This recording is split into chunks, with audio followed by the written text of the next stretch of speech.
Yo, yo, yo, yo, yo, it's ODB from OLP. Thanks for coming back and rocking with us. This is episode 378. If you're listening via a podcast app, thank you so much. Definitely don't stop, but also know that you can listen and watch, stream basically through YouTube, and we really appreciate it. It's going to continue to help our channel grow, but you'll also kind of get a little bit better of an experience, as I say, uh, because if we share photos and things like that, you'll be able to see them. Again, thanks for coming back. Happy New Year to all of you, the listeners. We want to thank our title sponsor, Scraping the Coast, every June in Biloxi. This show is in the Mini Truck Hall of Fame, and you can visit Scrapin with an IN, thecoast.com. Keep in mind, we're about 160 days, give or take, away, and it's June 20th through the 22nd of 2025. Come on out to Biloxi and hang with us. But I'm keeping my promise that there's going to be a more streamlined amount of episodes, right, in 2025 and beyond. And that's just going to help keep things a little bit shorter, a little bit sweeter, a little bit more tidy, so to speak. And that's good for me. You'll also see some shorter episodes that'll come in that'll kind of be the scene updates, right? With Mike and I kind of covering some of the key things. So the intro, I say this, is not going to be too long on this episode, but I want to give you the episode overview. The episode overview for this episode is my friend Shaun P.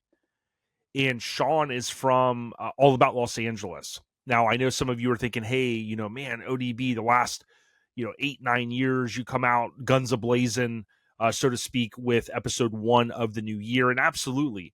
But this is going to be a little bit different in 2025 because I want to continue to expand. So many of you have told me, hey, I appreciate when you had Bill Allen on to talk about Rad, or we talked about Back to the Future, or we have these different guests on, and we talk about all of the things that many of us grew up loving, or we like now.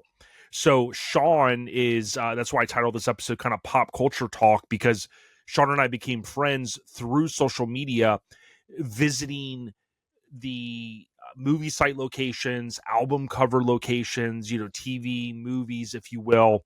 There's so much history out there, and especially All About Los Angeles. Now, I don't want you to think, hey, I don't know much about Los Angeles. It's not, even though the page is called All About Los Angeles, that's centered around the fact that Hollywood exists out there. So we're going to talk a lot about that. So stay tuned. Please listen through the end. It definitely helps us out. I appreciate it. Now, with that being said, I do want to send our heartfelt condolences out. Okay. Our prayers, our thoughts with everybody that's out on the West Coast. Okay. I know it's basically California. You've got multiple, it's not just one, there's multiple fires that are going on. I know there's a lot of men and women out there that are fighting these fires. It's beyond me that, people have made jokes about this. My opinion is that is definitely uncalled for. No matter what, I always tell people I'm not a big political guy. I could really care less. But people making political type comments and things like that, again, that's neither here nor there. That's nothing that I consume myself with. But at the end of the day, remember that there's people out here that have lost everything, whether they're working class or they're rich folk. They've lost everything, and there's people out there that are risking their lives to fight these fires. So even in your weird mind, if you're like, well, I'm not a fan of California, whatever, I don't care about that. But I mean, these are our fellow Americans. And then, oh, by the way, the guys like Ronnie from C10 Talk and Kyle Fannin, right? K-Dog from C10 Club Maryland. These guys are firefighters, right? They're frontline, first responders, and it's devastating what's happening out there. So again, I didn't want to get too far into this episode without mentioning that. So listen, I've seen a lot of people in the West share things on how to donate. I would ask the same from the folks, when I said, hey, listen, there's all of the craziness going on, that hit the Carolinas and Tennessee and Georgia and Florida. I mean, look, this is another situation. And if you can donate to a good cause, do a little bit of research, make sure it's a good cause, that you're not just giving $20 to someone. And if you can donate things, we're going to do our part to try to, share that information on what you can do. So I want to throw that out there. But much love to everybody. And, to those impacted, I really, really feel for you. And I just hope the best. The episode overview is brought to you by our kinfolk at one of our favorite brands in the scene. I'm going to pull this up here and jump over and show you. If you have not heard, Hammered Weekend Wear kicked off 2025 with an amazing couple of drops. My favorite of the two, because I'm a big fan of Don's truck, Steve Platt, we had him on. We talked about the history of, quote, the Hot Wheels truck, which is better known as Steel Flame. And Hammered Weekend Wear, if you're watching us on YouTube, you can see here the screen. They've still got the icicle deals falling here. Snowflakes, but you got Steel Dreams, which is the Hot Wheels truck, and then you also have here Bit of Both, which is kind of that West Coast flavor, the lifted truck with the Tacoma under it, and then, oh, by the way, again, Steel Dreams, amazing graphic disorder artwork, love what they do. Now, I'll remind you that you can go out and you can get the subscription for the t-shirt. So if you don't want to just buy the one or the two, I think through January or through a part of this month, you can get in on the 2025 deal. It is not cheap, but if you're finding yourself buying their awesome merchandise, you're going to save a little bit of money over the course of the year. You could pick the different options that you have, but you got to visit HAMMERD weekendwear.com. Again, they're one of our key partners. If you can support them, even if you buy a sticker pack or a banner, a hat, or one of those two merch drops, we really appreciate it. So with that being said, I'm just going to move along quickly here.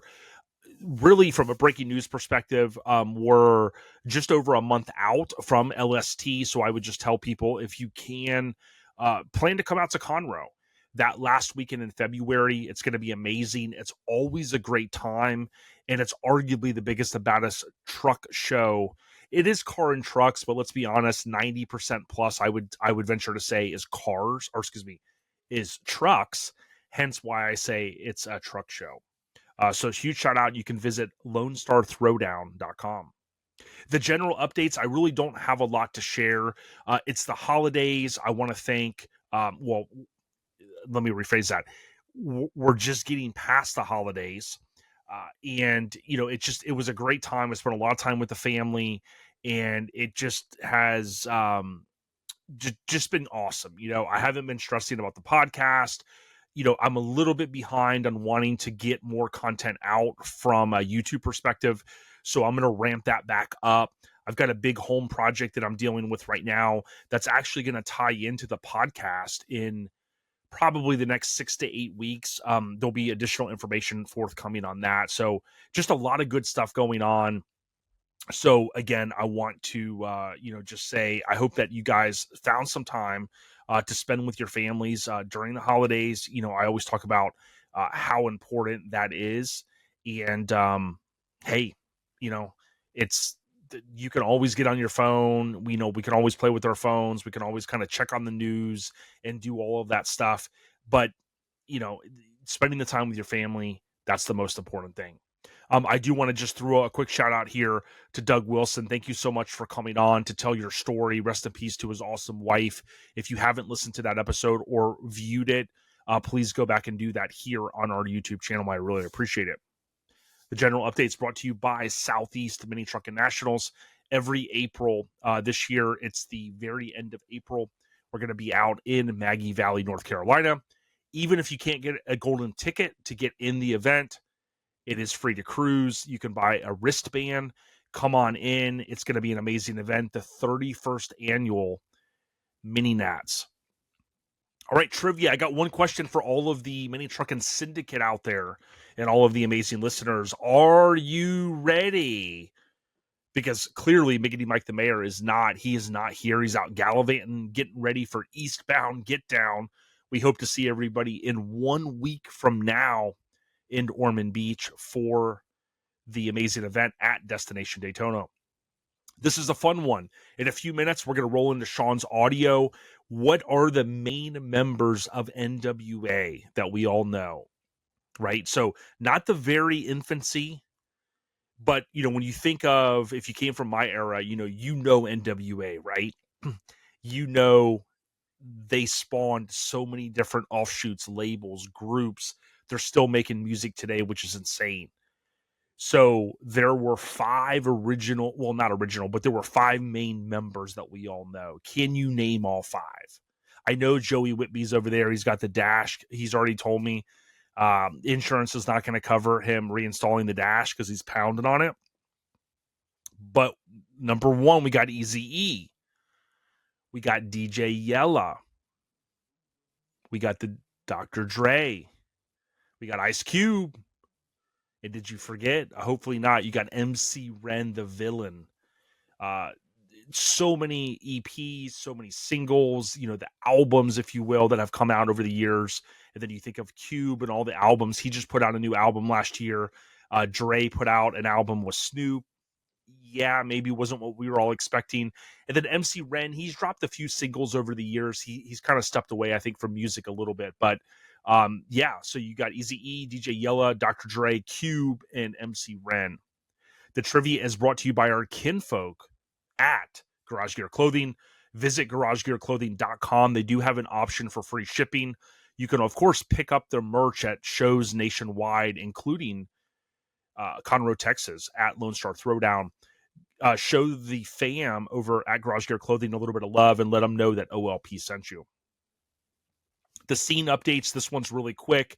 Again, in 1 week, we're going to be out at the venue Destination Daytona. If you're on the fence about coming out, go on Google Maps and type in Destination Daytona. That complex is where the show goes down. They spend a lot of money to hold this show at this event. So if you can come out, even if you just buy a wristband, you buy a show shirt, you buy a sticker pack, you buy a hat, anything you can do, support the vendors. There's a vendor coming all the way from Oklahoma, if I remember correctly. So there's going to be a lot of good people there. The scene updates is brought to you by Local Rides with a Z Mag. Local Rides with a Z mag.com. Hit them up, buy an issue, let them know that OLP sent you. Hut 1, Hut 2, Hut 3, Hut. Old Dirty Ballard live and uncut. I was on the fence of what I was going to cover this week, but I will tell you this. It's easy to get down when you hear, the scuttlebutt, which I'm not a fan of that word, but, the gossip, and you hear these, situations, and, maybe you're a person that just kind of goes in one ear out the other. Sometimes, like, you hear something, you're like, really, that happened? And, if you're like me, you kind of just want to go and fix that situation. You want to go, really? Like, you guys did that to this good dude? Like, if people knew that, like, it's not cool.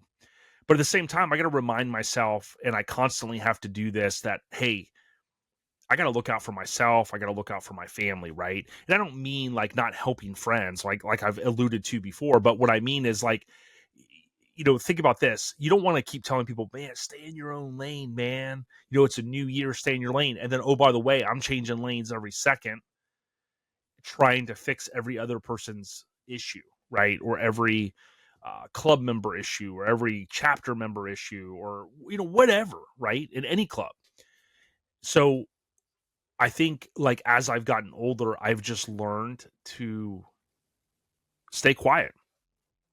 I've heard Ice-T say this before, sometimes, he'll be, out, or he'll be doing something, and he's like, I'll just stay quiet and just listen to people talk. And he's like, they don't know what they're talking about. They don't have the facts or whatever. And he goes, I don't even chime in. Just let them talk, right? So that's something, again, as I've gotten a little bit older, it's like, yeah, there's sometimes a situation that I hear of, and I'll call some of my closest friends to go, hey, I'm thinking about doing, like, this is what I'm thinking I'm going to do. And my good friends will be like, nah, man, like, dude, keep doing you. Boom. Appreciate the feedback, right? So then hopefully if I can give them good feedback. But that's my ODB Live and Uncut. Stay in your lane. It's a new year. It's a new you. That's the way some people look at it. I don't necessarily see that. I see it as just another day. And we can control to a certain extent how our day goes. If you're in a bad mood, you can control that. I mean, sure, maybe your customer flapped you up, maybe you got a little frustrated, but you can control so much of your day, and that's what I'm focused on doing. ODB Live and Uncut brought to you by Colorado Custom Wheels, coloradocustom.com with no S, coloradocustom.com. Hit up Michael and team to get your steering wheels, billet wheels, and so much more. Let them know that OLP sent you.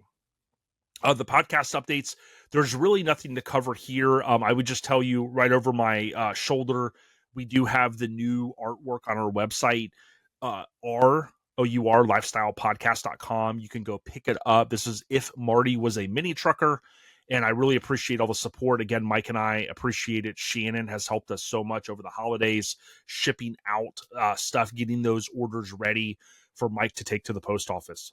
The podcast updates is brought to you by The Freaking Weekend. Okay, this event, I think yesterday or last year, was the second annual.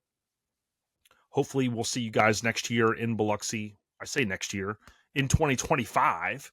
So in about 9 months, we'll be out there the third weekend in September. With that being said, I do want to throw a huge shout out to, AccuAir has supported us over the years. So thank you, Chris at CNS Metalworks, as well as Ruben and the stuff that they're doing over there. I kept it as short as I could. It's not the shortest intro ever, but it's way shorter than normal. Again, more of a limited scope in 2025. You'll see some episodes where we won't have a guest, but we'll cover very important topics in our truck scene. If there's anybody that that would appreciate this content, hit the share and post it on Facebook. Post it on your story. Share the link. If you've got like a group text with the homies and the chicas and the senoritas, right? Let them know, yo, check this out. Stream their content. Help out. All of the money that we make with this podcast goes back to the scene.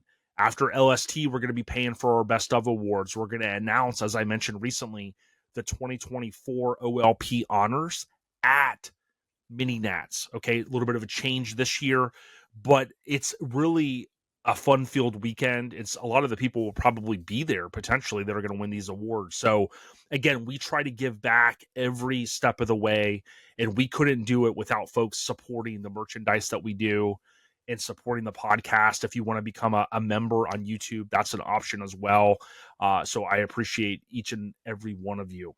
Let's have a great 2025, y'all. Stay on the rise. Enjoy this audio with Shaun P from All About Los Angeles. ODB, we got you. Yo, I'm so excited to sit down with my brother from the West Coast, Shaun P. Shaun, thank you so much for sitting down with us. Thanks, Jason. It's great to be here, man. We've been friends for 5+ years, and we've done a lot together, had a lot of cool experiences, and ready to talk about it here on the podcast. Yeah, thanks for your time. I want to reinforce to the listeners, you've seen me tag Shaun before, but you can follow him if you want to go on Instagram or Facebook now and type in All About Los Angeles. You'll see that if you're viewing us here on YouTube in the lower left corner of Shaun's image. But Shaun, just for the viewers and the listeners, do you mind just giving a little bit of background about yourself, kind of where you grew up? Yeah, so I grew up in sunny Southern California in the Los Angeles region. And, just being from Southern California, you have great weather. There's just always something to do here. And, being born and raised here, I really can't imagine living anywhere else. So, I've always loved the history and the California culture. And as I got older, I, fell in love with, Disney history. Disney started here in California and old Hollywood and, the history of pop culture and the epicenter of pop culture seems to be here in Los Angeles. And in my opinion, the greatest city in the world. And there's just so much to do there. I'm very lucky that it's my backyard, but I also run a page called All About Los Angeles with all my interests I was just talking about. All About Los Angeles specifically is a page that shows obscure locations around Los Angeles that a lot of it still exists today. And you'll see a lot of then and now slice ups of an old image with the current image of it, what it looks like today. And, you'll see that I've been at hundreds of locations all around Los Angeles just trying to find out where history happened. And my motto for All About Los Angeles is history revisited. Yeah, absolutely. And if you're viewing us on YouTube, as many of you do now, you can see here, I'm sharing the Instagram. It's literally all together, all about Los Angeles. What's interesting though, Shaun, is I want to reinforce to the viewers that when you and I met, and something that you reinforced here just a moment ago, the way I see it is you kind of started because again you grew up there, right? That's your home base.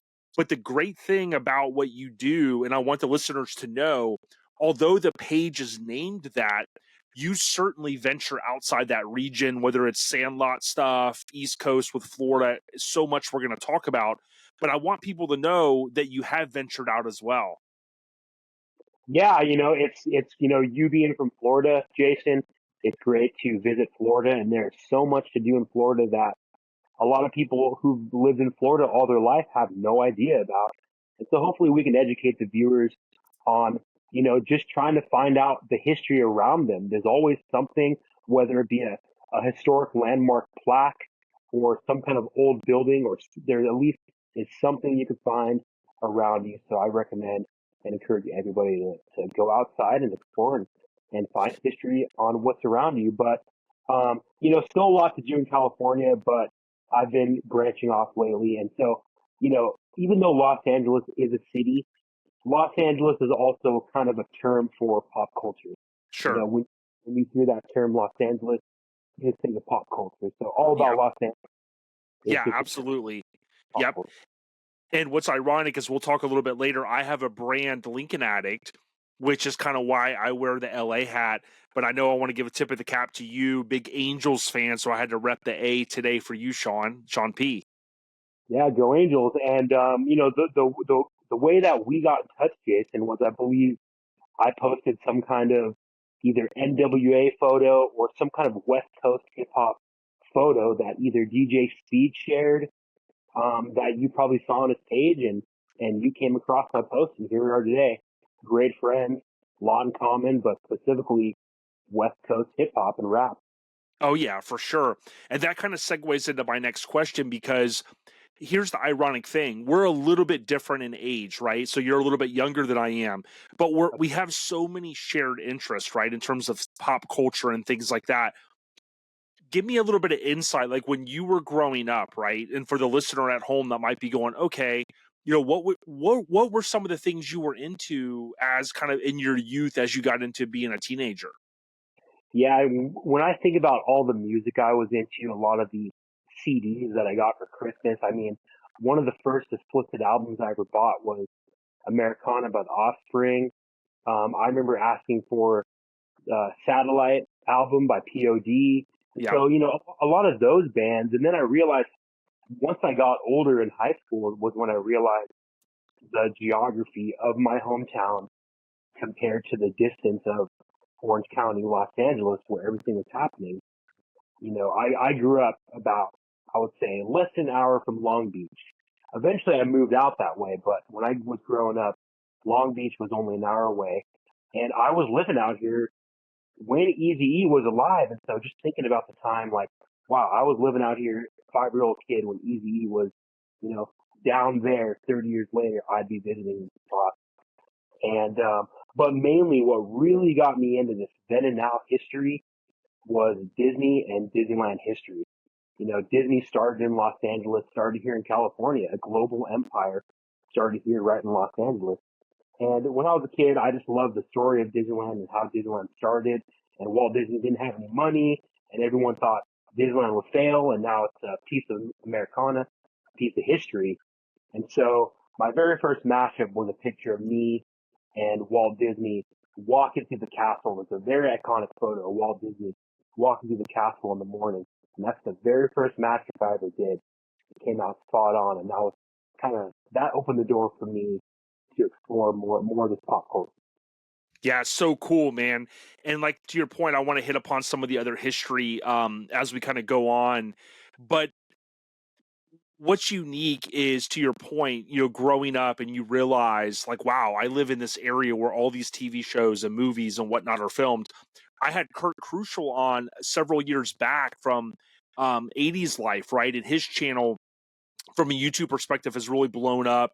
I think during, he kind of gave us the insight that during COVID, uh, he found himself wanting, like so many Americans, wanting to get out and do something, right? And he was able to like really dive into that. And what's been cool being friends with you is seeing you grow and seeing all of the additional followers and all of the folks that enjoy. I know so often on my Lincoln page, when I post the old Lincoln photos, people go, man, my neighbor had one. I remember this, my grandpa, this and that. And some of the comments that I see on All About Los Angeles, you get a lot of that as well, that nostalgic, that awesome word that I love. Yeah, Jason, and it's bringing people together, all walks of life. There's always some kind of topic, whether it be hip hop, whether it be Disney, whether it be Charlie Chaplin or Marilyn Monroe. And it's just a safe place, a community for people to come together. And it's great to hear people go out and also try to find these locations. And if anybody sees any location on my page, and you want to go yourself and not know where it's at, just ask me and let me know, and I'll give you the intel. But um, this isn't a competition. There isn't a Sure. race. It started as a hobby that accidentally took off, and I do it as a passion. It's fun to track down where Elvis Presley stood, and we all know that Elvis Presley was in Memphis, but where in Memphis? We all know that Walt Disney was at Disneyland, but where? Where was he standing? Yeah, absolutely. And it's a great way to put things into perspective. And something I wanted to ask as we kind of segue through this conversation. Um, can you give us a little bit of insight? Like, so, we're wrapping up 2024, right? What are some of, I know you don't always share them right away, but maybe a couple of the spots that you recently visited, even this year, that you could kind of give us a little bit of insight to the listeners that may not follow you, and they might be going, wow, like, what are some of these spots? Yeah, thanks for asking, Jason. Something that just happened last week, and you know, I love to plan things, but some things are spur of the moment. And this was a spur of the moment, like impulse. I need to go. And with this kind of hobby, you really have to have a drive or passion, because it's not for everybody. Sure. But I was visiting my parents' house in a city called Temecula, California, and I found out that Elvis Presley filmed a movie called Kid Galahad in the Idlewild Mountains, about halfway from Temecula and Palm Springs. It was in the middle. So I took a back road, a back dirt road, all the way to Idlewild, up in the mountains, like 6,000, 7,000 feet up, about an hour from my parents' house. And I discovered the Elvis locations, and it was very cool to see, because I didn't even know that I was up there until I was doing research. And then after I did the Elvis locations, I went down the mountain, and I ended up at the very bottom of that mountain are the dinosaurs from Pee-wee's Big Adventure, with Yes. Marge's, where Large Marge drops off Pee-wee. That's like right at the base of the mountain from Idlewild. So I went all the way to the bottom, stopped at the dinosaurs, went to Suzanne Summers' grave. She just got a headstone there. She just passed Yep. away last year. And then I went to Morongo Casino for a Shinedown concert. So that was my last journey, and it was a very spontaneous trip that I did not even plan at all. I just thought of it 10 minutes before, and I'm like, I'm going. Yeah. And when you think about, so often you'll have folks to go, the internet is this or the internet's that, right? Everybody has a thought on that. But the thing that I like about the internet and where we are now with social media in particular is, it, like you said earlier, it brings people together. But this to me is the great aspect of social media, right? Because it allows for us to figure things out, or what so many folks, will say, like telling a story, so to speak, right? So, you could go visit somewhere and everybody knows the name Suzanne Summers, rest in peace. But to be able to potentially tell a story or make a post, things like that to me are just super cool. And so many of us as 80s kids grew up watching Pee Wee's Big Adventure. So to be able to see the dinosaurs and what they've done with that over the years is so cool. And it's crazy to think about, going back from growing up, an hour away from Los Angeles, not realizing the geography. I saw Pee-wee's Big Adventure hundreds of times when I was younger, and I didn't even think that those dinosaurs were even in California, let Yeah. alone near me. Yeah. So it was mind blowing. I thought it would have been like, same with the Twin Pines Mall. I thought it would have been like Idaho somewhere, but Exactly, and it's ironic. And what's something about me, like I like to collect things. People can see some of the things behind me, but I always tell people I'm never going to have everything, right? There's those two guys up in Massachusetts that have probably the greatest collection of Back to the Future stuff. I love their hustle. I love that they have the capital to do that. But I've come to the realization I'm never going to have everything, right? I'm going to handpick some things I like, much like I'm sure you do. That's another reason why I like the hustle on some guys that want to figure out every location in a movie.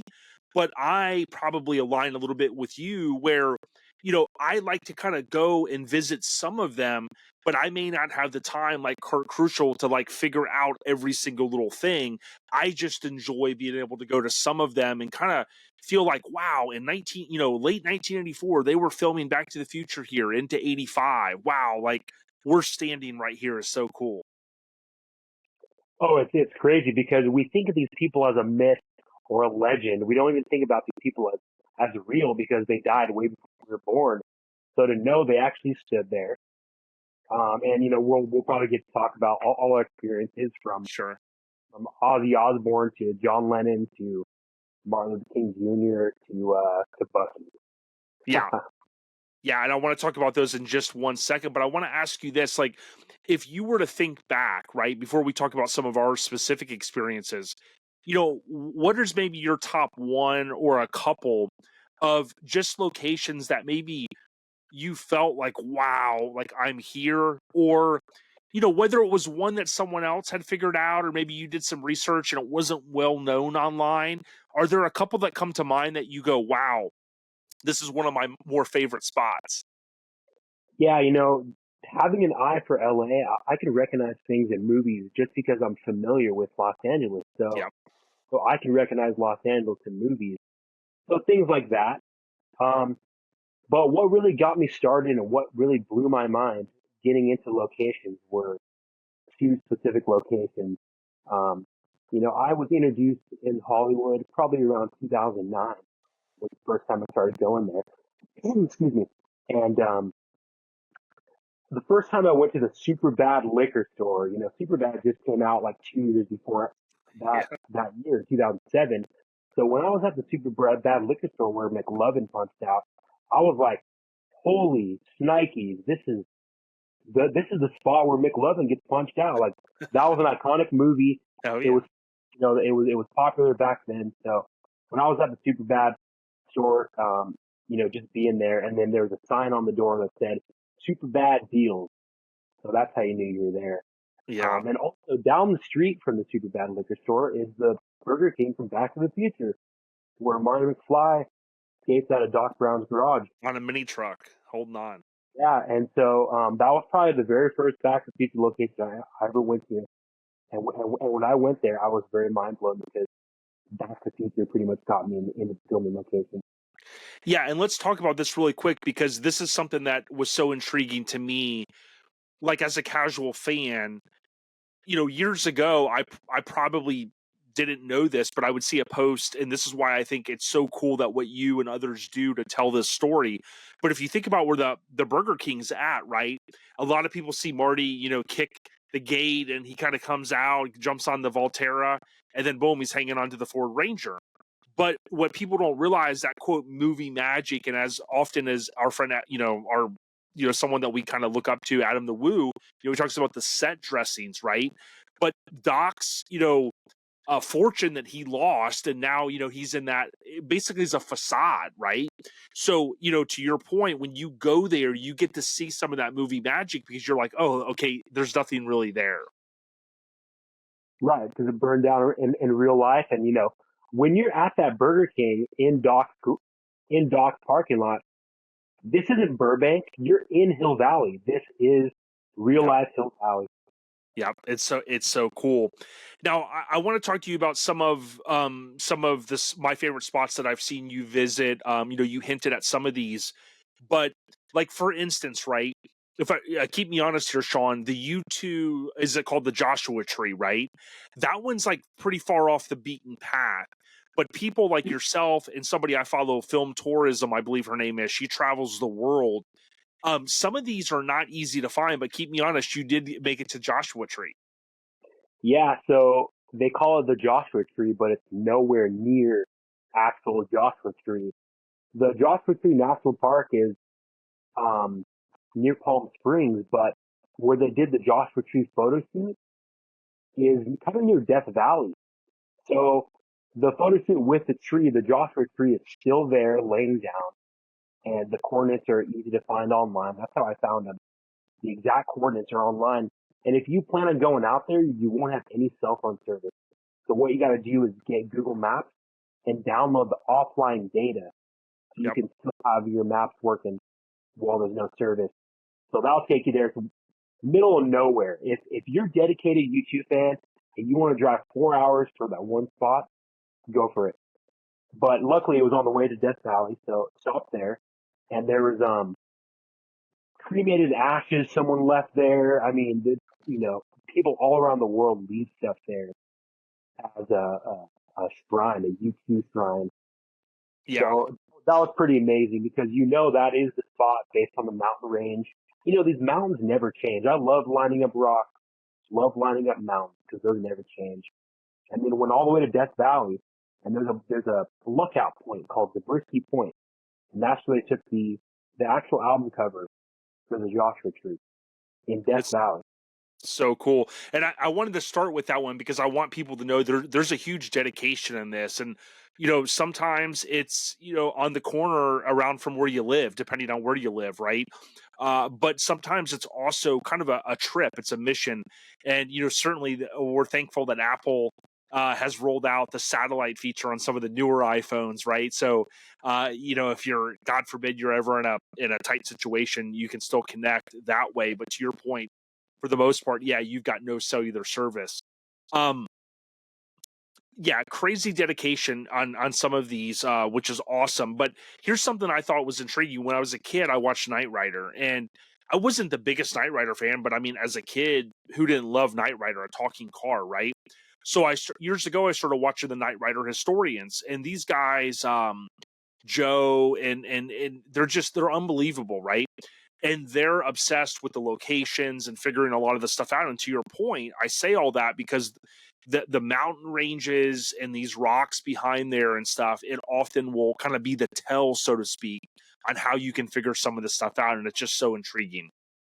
And there's a lot of places that I haven't found. There's a lot of places I've driven out, finding out it doesn't exist anymore. So it's worth the risk, and you just have to have the passion and dedication to go out there. And Yeah. but the best places are the ones you find accidentally. Like you're going from point A to point B, but you run into some other location or landmark while going to some other location. So it's Yeah. fun to just travel and see things.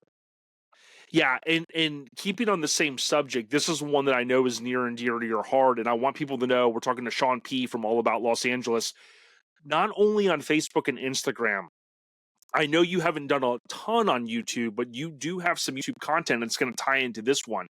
You have got you got a unique opportunity to go to the Sandlot location, and for those that don't know, the folks that live around this spot, I won't go all into it. It's not easily accessible because it's kind of like private and things like that to a certain extent. I'll let Shaun allude on that a little bit more. But talk to us about the experience because you got to meet a lot of the folks, including the director, and it just was super cool what you did.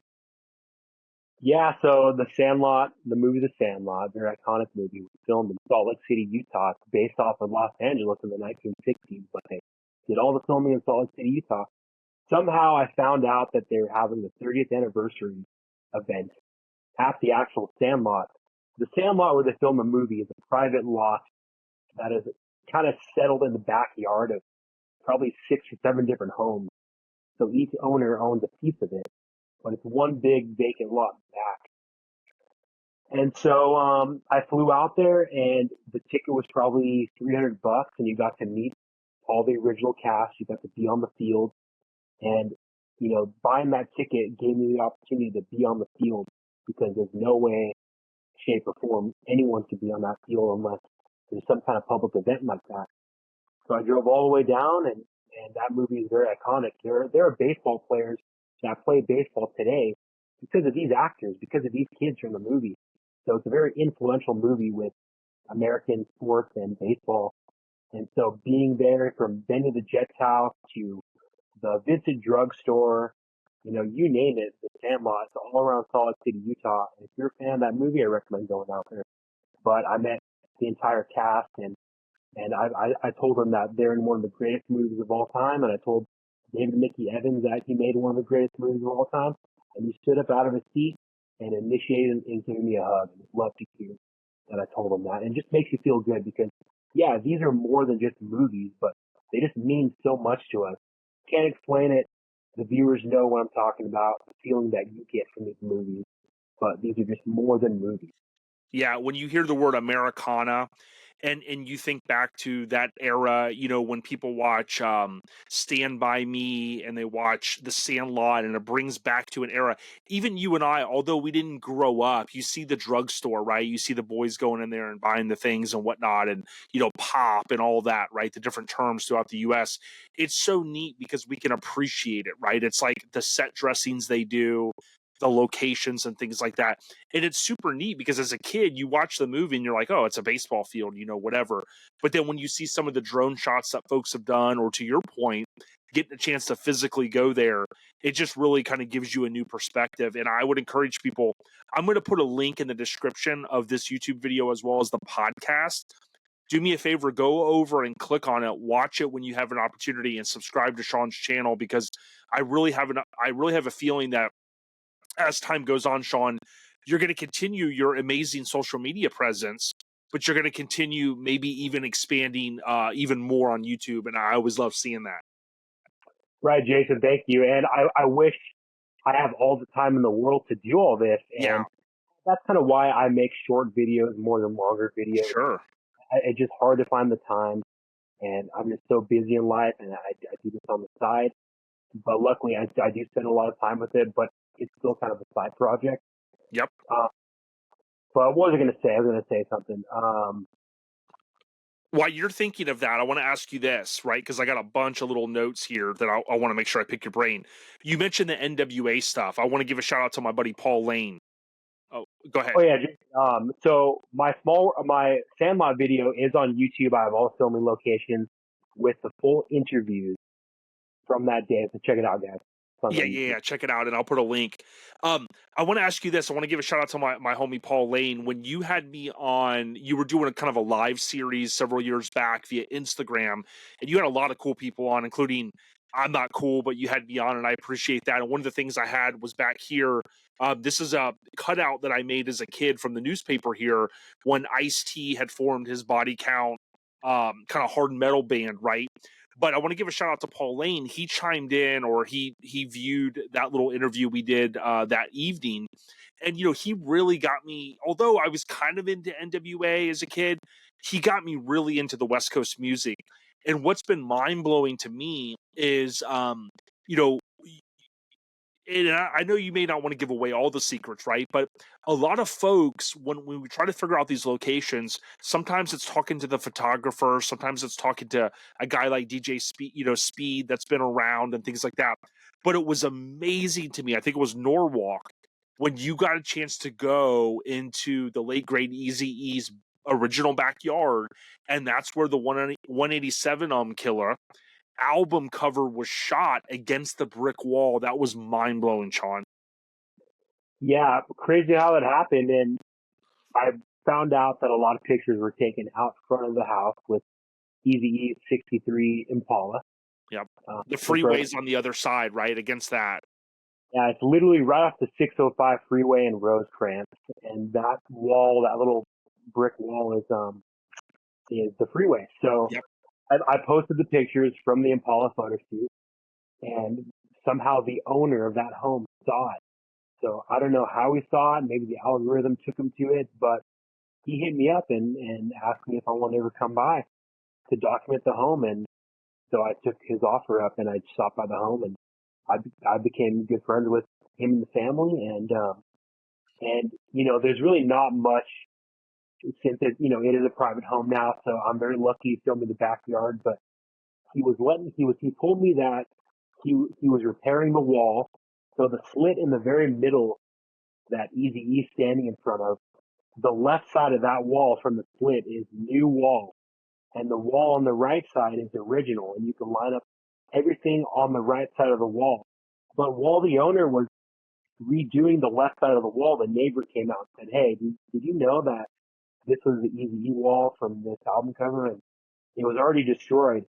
And so that's when he found out that it was an album cover location. And he kind of called the timeout and said, "Okay, that's Timeout, right?" And he kept the right side of the wall because of that reason. yeah, So unfortunately, we lost the left side of the wall. The right side of the wall, but it's the same air, the same coordinates, right there. The yep." Eazy when it's Heavy Kill album cover. Yeah, and so many of these photographers, I always probably say his name wrong, but Chimoto, um, Odie. and yeah, guys like this that unfortunately are gone, but just literally cultivated the culture, right? I mean, they were the stuff, and there's still, believe me, there's still some around, as you know. But oftentimes, I want people to know that it's a culmination of the community, I'll call it, but it's also sometimes the photographers, as I mentioned. Sometimes I know you figured out some of the Beastie Boys stuff, and some people were just like, "Oh, that's not it." But sometimes it's the photographer maybe going, "Oh yeah, we walked out of such and such bar and we were right over here and we just took the photos." That's sometimes how easy it is to figure some of it out. Exactly. You're exactly right. Luckily, there's been help, and we need someone to keep history alive. Like these people know these stories, and we need people to just know where this happened. And it's also funny because I was talking to Mike Love of the Beach Boys, and we were talking about locations and band history. And Mike Love of the Beach Boys tells me that I knew more about the Beach Boys than he did, and he's the band. And there's some locations I asked like Mike Miller for, some locations Yep. that I would show them the results, and they would tell me it's not the I spot. remember the one you're talking about. But I don't think they remember so well because I know it is the spot. So I don't know if their memory is fogged or what. Or they Because hit like 5 locations that day, because I know he did with Warren G, like the spot where he went with Thug Life, right? He would hit some of the same spots, but like he knew it was going to be an LP. He knew he was going to get the single covers, and he would do kind of what I think they would call the package. yeah, here's the one that Mike Miller questioned me on. I love Mike Miller. Shout out to Mike Miller, one of the Yeah, he's greatest amazing, dude. He's talk, a talk true legend. great guy. But I should, Eazy-E with the flag, the American flag in the background, that is across the street from Audio Achievement Yep, Recording Studio in Torrance, that's what I've read. Yep. where where um where NWA recorded straight out of Compton. And you can line up the building as well as the flag. I mean, that's it. But Mike Miller, didn't think that was the spot. But Yeah. I'm pretty sure it's the spot. Yeah, and sometimes like I've had guests on, and we had a guest recently, and somebody goes, "Oh, so and so painted that truck," and I was like, well, in my head, and sometimes it's like, to your point, I mean, it's 30, 35, going on, dare I say, 40 years ago that, it's, and so I usually don't kind of argue with the folks. I just go, "Oh, okay, no problem." But to your point, you chimed in on a post the other day. 2 years ago, I was in California, and we got a chance to link up, do the Twin Pines Mall. And what was neat is I knew from your intel as well as an article online, where the original, before NWA really formed with the core group, it was kind of more, it was all the homies, and it was a lot more people. So you had that album cover, and I know when I posted it, you had already been there, and other people had questioned it because the back of that little building, that printing place, I think it is, it's changed a little bit, right? I mean, sure, it's 35 years ago. So you're always going to kind of have that. But here's the key point: like a journalist, it's getting to the facts, talking to the right people, and trying to do your best to go, "Hey, this is where it was at." That's right. That's right. And it's a great feeling to find this out, and we do it for other people. Like I share these locations for other people to go Sure. see. This isn't a individual trophy that I'm trying to achieve. We need to let people know that these locations exist, because I people have told me when they see my page, they don't realize there's people that do this kind of stuff. And then they see my page and then they're like, wow, there's people that actually do this kind of stuff. Like, it doesn't cross people's minds until they see it. Yep, yep. Well, I'll just tell this briefly, and there's a video on my channel here. I watched a video one day of a guy vlog with Mike, and Mike ends up saying, "Hey, my homie's here, Daniel Jordan," and Daniel Jordan shot the Chronic album cover as well as what I call the lowrider photo with Dre leaning against the Impala. Long story short, I go, Mike, is there any way you could ask Daniel? When I was in California, my phone rang, and I think it was before we went to In-N-Out Burger. And I just thought it was a spam call. And a little while later, I checked the voicemail, and he goes, "Hey, it's Daniel Jordan looking for Jason ODB. Give me a call." And I ended up talking to him for like 30 minutes on the phone. And I was like, bro, I'm getting goosebumps now, right? Because nobody had that location had never been explored, right?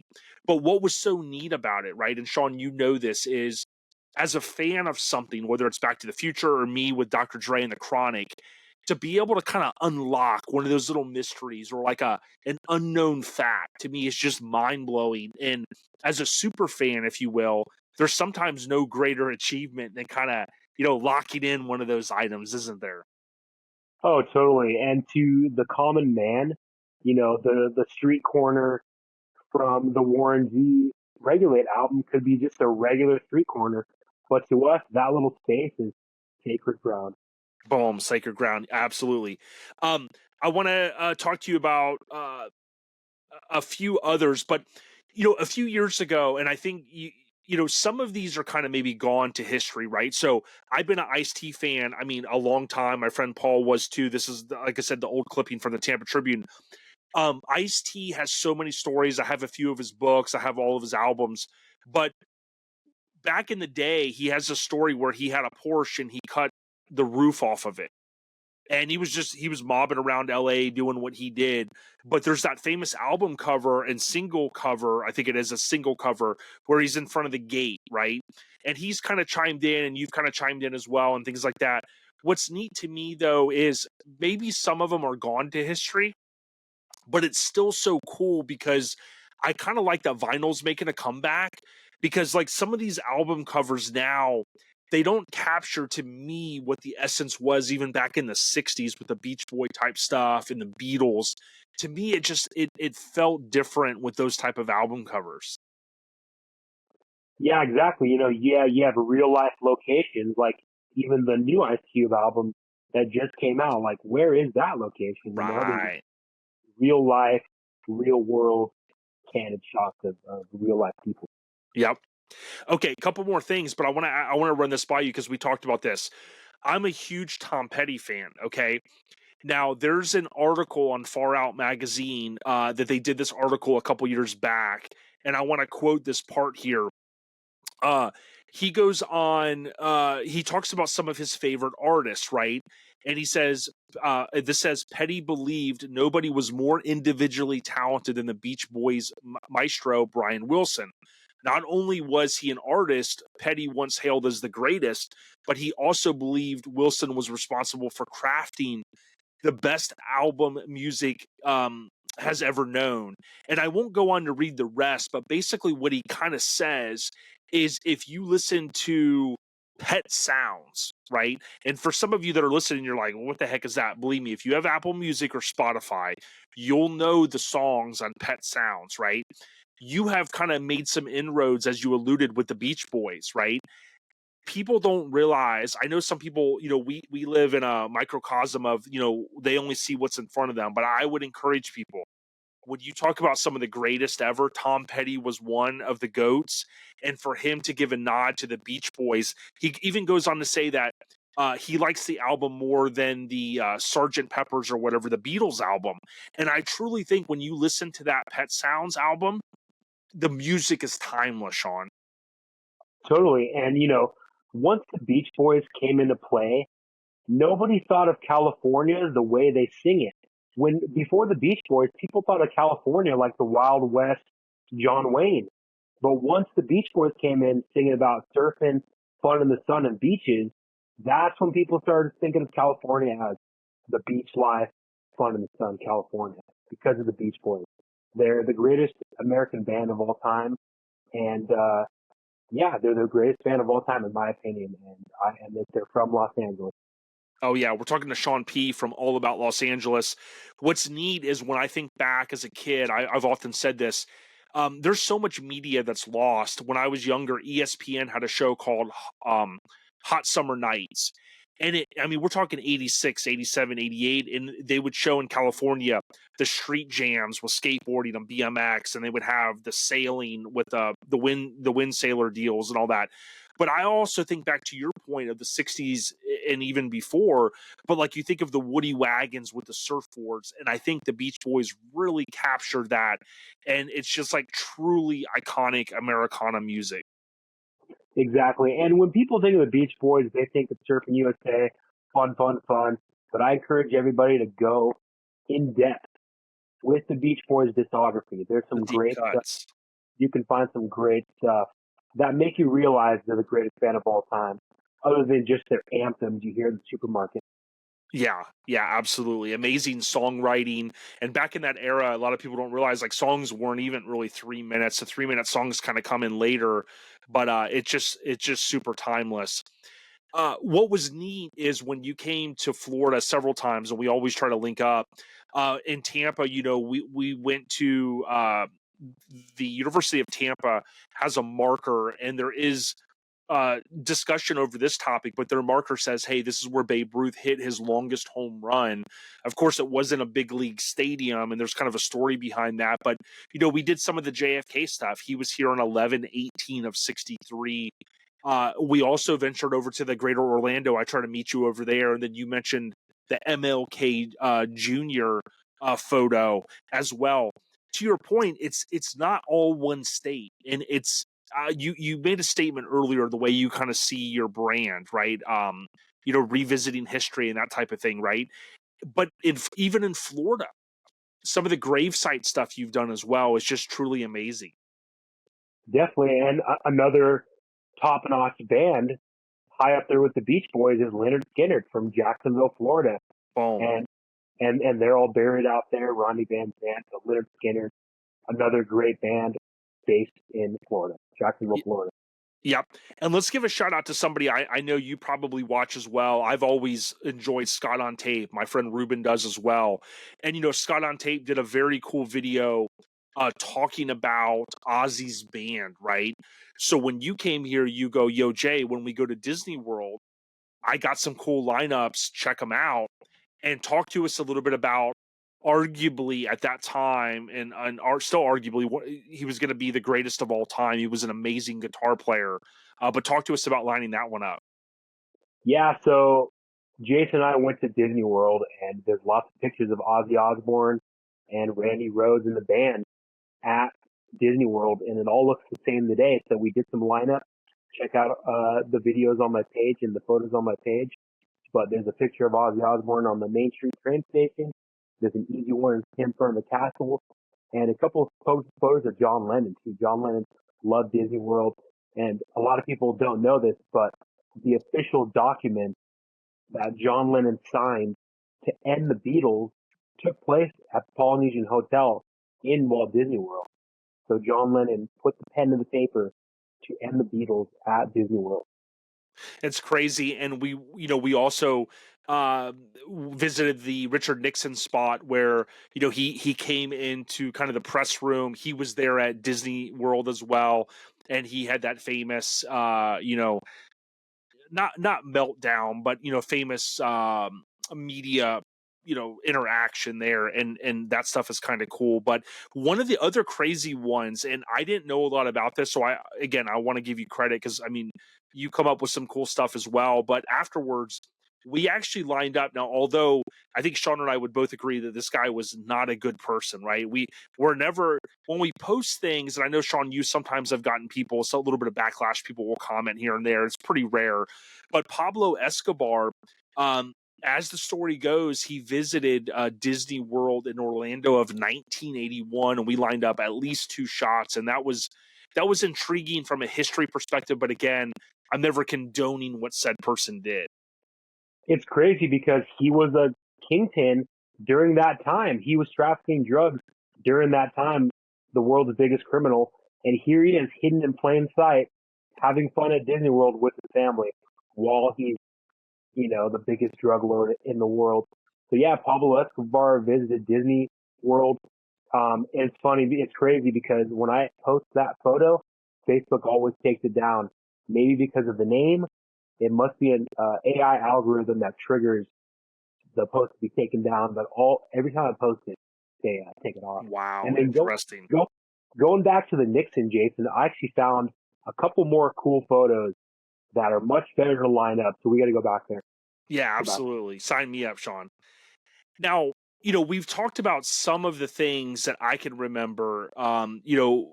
You got a chance to go to Graceland and a bunch of other spots, right? But I want to ask you this, right? You have been forthcoming since you recently, decided to end kind of a long career in a very prestigious place. I don't know if you want to talk a little bit about that, but what I thought was neat was the entire time you worked at said place. I worked at a company for 21 years, right? And I didn't talk a lot about where I worked just because I didn't really want to. You kind of were very smart, right? You were very politically correct that you just didn't really want to oust anything. You didn't want anyone to go, hey, there's a conflict of interest. But do you want to mention what you did for that amount of time and that allowed you some of the behind the scenes stuff? Yeah, definitely, Jason. No problem. So for 16 years, I worked for the Walt Disney Company. I was working at the Disneyland Resort as a VIP tour guide, and that was the greatest job there. I met a lot of people. I would host high profiles, CEOs, Fortune 500 executives, with their family, one-on-one, taking them around Disneyland. And I did that for 16 and a half years. It was the hardest thing to give it up, but it was just time for a career change. Sure. And it was a good chapter in my life that I could close the book for. Yeah, But that's pretty cool. And every time I want to thank you because every time that you and I have ever hung out and we went to Disney World or I want to say this right, MGM Studios or I always forget the name, but you give me all this insight and I'm so thankful to have you as a friend because you'll go, yo, Jay, you see this little fruit market? This was the vision for it. He was trying to replicate kind of this and this and this. And it blows my mind to be able to have a little bit of that insight. So I thank you, Shaun.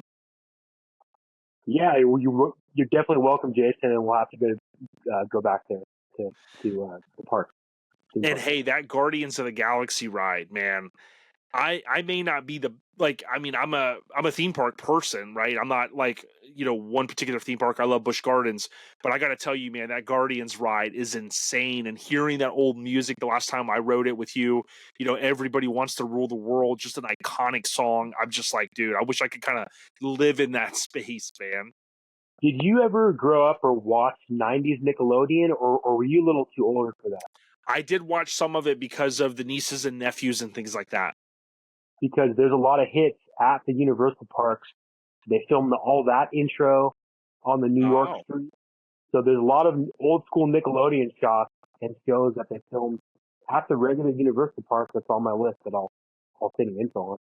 Well, as big as of you and I are into pop culture, my co-host, who he's not on this episode, he tells me a few years ago, did I ever tell you about the story that I was going to be on Double Dare? And I was like, Mike, really? Like, we've been friends all these years and you haven't told me? Like, I love pop culture.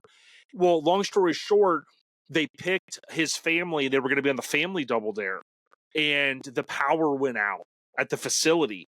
So they said, hey, we're going to nix it, and they didn't get to. But recently, because we have, I think it's Paramount Plus, and I can never remember how all that stuff, who owns what.